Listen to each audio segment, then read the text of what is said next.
say this without sounding pitiful, so I'm just going to say it.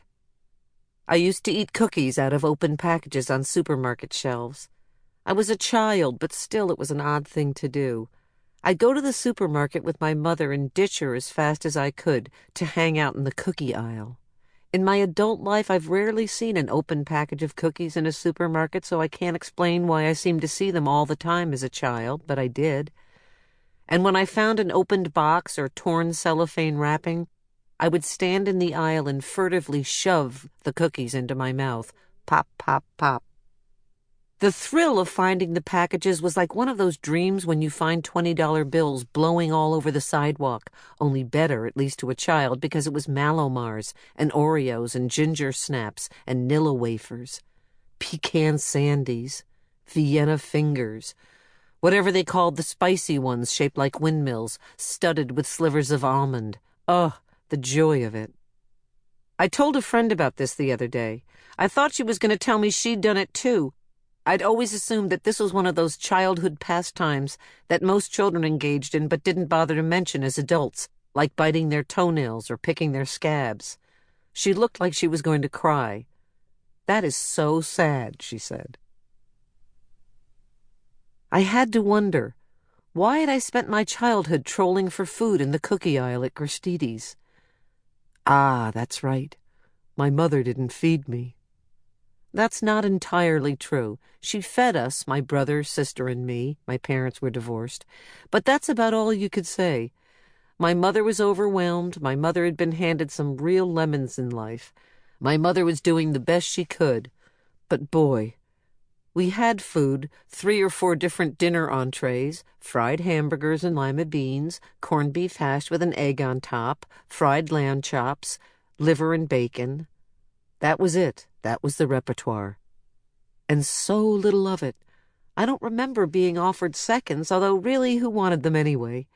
I remember staring at refrigerator shelves, empty except for milk and eggs and celery sticks poking out of a glass of ice cubes and a jar of green olives, there to be made into cream cheese and olive sandwiches for my school lunch, which I hated and which mortified me. Things can't have been this bad. There must have been more food around. I remember now that she liked to make Rice Krispies treats when the spirit moved her, but honestly, the cupboard was pretty bare.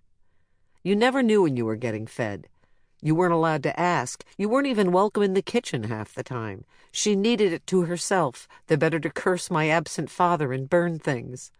This was as unpleasant as the sameness and not enoughness of the food, the tension around it, the joylessness with which it was served. College food was like a dream. I couldn't believe it. Every day, 3 times a day, the same 3 times a day, cheerful ladies in hairnets produced food so delicious it made me want to weep with gratitude. London broil one day, Swedish meatballs the next, barbecued ribs, roast chicken, fish not in a stick, food cooked with spices, garlic, tarragon, curry, and that was just lunch. 5 hours later, amazingly, they did it again.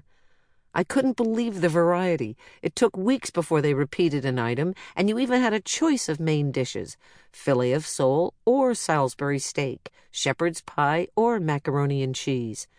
And sometimes there would be a theme: Chinese banquet, water chestnuts, crunchy noodles, south of the border, mangia italiana.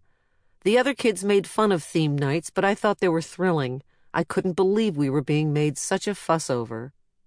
Incredibly, there was dessert every night: Jell-O with little ridged minarets of whipped cream, tapioca pudding and rice pudding and bread pudding and chocolate pudding, chocolate cake just on any old Tuesday night. It was like a party every day, a party celebrating us for no reason other than that we existed. And there were seconds. "Sure, honey, just hand me your plate. You must really like broiled scallops." "Yes, I surely do, and may I have a little bit more of that butter sauce on top, please?" And the next morning there would be bacon and French toast, and a choice of scrambled or fried eggs, and bagels and muffins. I never ate the fresh fruit. Why fill up space in my stomach that could be better served with 6 or 7 slices of bacon?